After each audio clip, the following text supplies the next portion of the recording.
Welcome to బుజ్జి కథలు. అందరూ బాగున్నారా? నేను చాలా బాగున్నాను. మరి ఆలస్యం చేయకుండా ఈ రోజు కథ మొదలు పెట్టేద్దాం.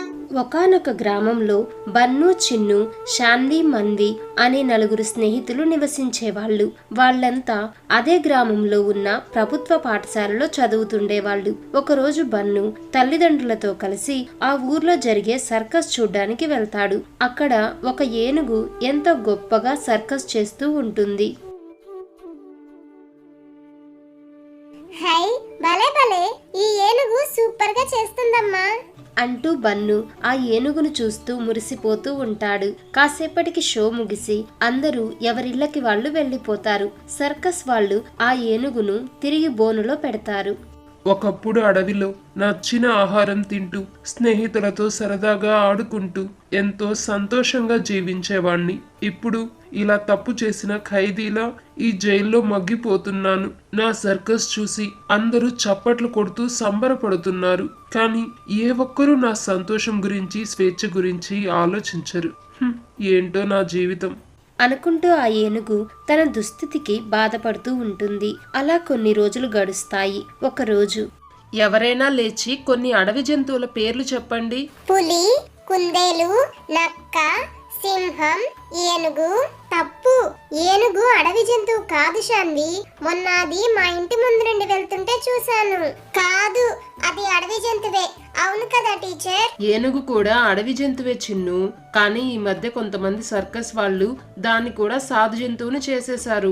మీకు తెలుసా, ఇంతకు ముందు అన్ని జంతువులు అడవిలోనే నివసించేవి. పచ్చని చెట్లతో, రంగురంగుల పూలతో, చల్లని గాలితో, స్వచ్ఛమైన నదీ ప్రవాహాలతో అడవి చాలా అద్భుతంగా ఉంటుంది. కానీ మన వాళ్ళు అంత అందమైన చోటు నుండి జంతువులను బలవంతంగా లాక్కొచ్చి వాటితో సర్కస్ చేయించి డబ్బులు సంపాదించుకుంటున్నారు. టీచర్, నేను ఏనుగు చేసే సర్కస్ చూశాను. అబ్బా, అది ఎంత బాగా చేసిందో. మనకు బాగానే ఉంటుంది బన్ను, కానీ అలా చేయడానికి ముందు వాటిని ఎంతో హింసిస్తారు. ఎందుకు టీచర్?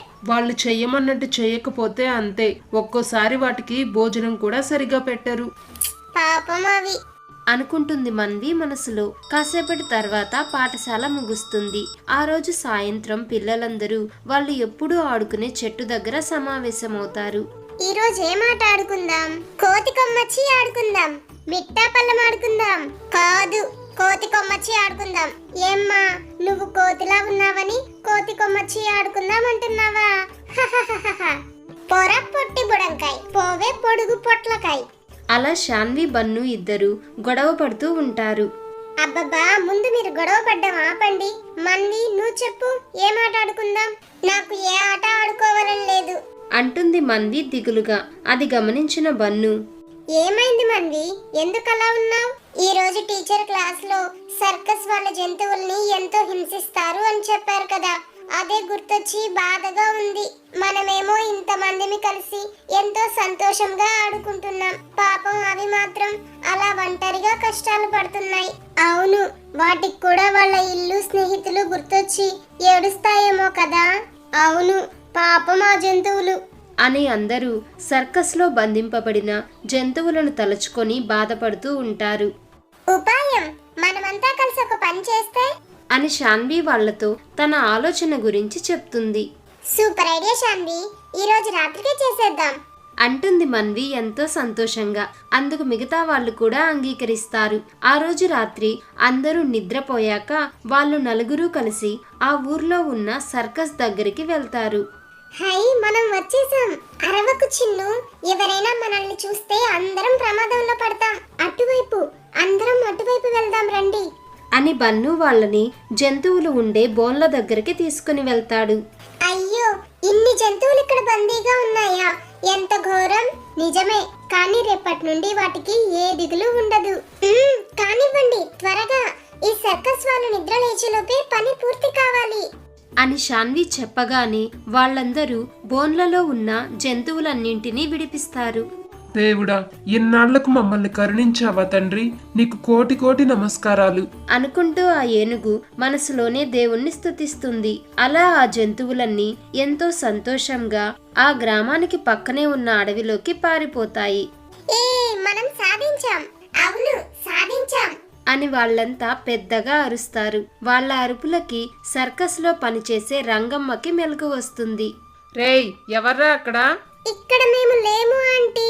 రేయ్ బుర్ర తక్కువడా, నోర్మై, పదండి ఇక్కడ నుండి వెళ్ళిపోదాం. వెంటనే అందరూ కలిసి పరుగు పరుగున అక్కడి నుండి వచ్చేస్తారు.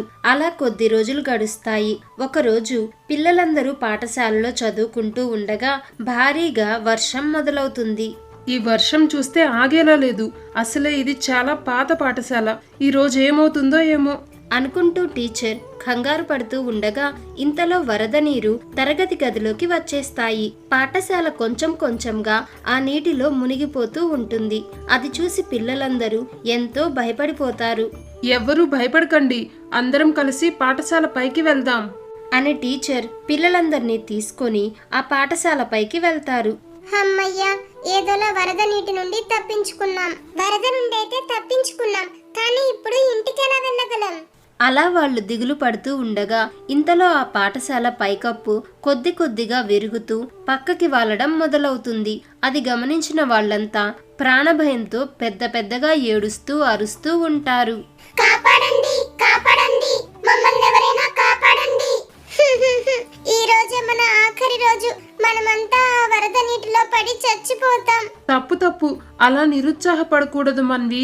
ఇలాంటి సందర్భంలోనే మనం ధైర్యంగా ఉండాలి. చిన్నపిల్లల ప్రార్థన దేవుడు వింటాడంటారు. మనమంతా క్షేమంగా ఇక్కడి నుండి బయటపడాలని అందరూ ఆ భగవంతుణ్ణి వేడుకోండి అని టీచర్ ధైర్యం చెప్పగా ఆ పిల్లలందరూ భయపడ్డం మాని దేవుణ్ణి ప్రార్థించడం మొదలు పెడతారు. దేవుడా, మమ్మల్ని కాపాడు తండ్రి అని వాళ్ళు అనుకుంటూ ఉండగా ఇంతలో ఒక ఏనుగు ఆ వరద నీటిలో వాళ్ల వైపుగా రావడం టీచర్ గమనిస్తారు. పిల్లలు అందరూ అటు చూడండి అని టీచర్ వాళ్లకు ఆ ఏనుగును చూపిస్తారు. మీరు భయపడకండి, నేను వస్తున్నాను అంటూ ఆ ఏనుగు వాళ్ళు చూస్తుండగానే పరుగు పరుగున పాఠశాల దగ్గరికి వచ్చి ఒక్కొక్కరిగా ఆ పిల్లల్ని తన తొండంతో లాగి వీపుపై కూర్చోబెట్టుకుంటుంది.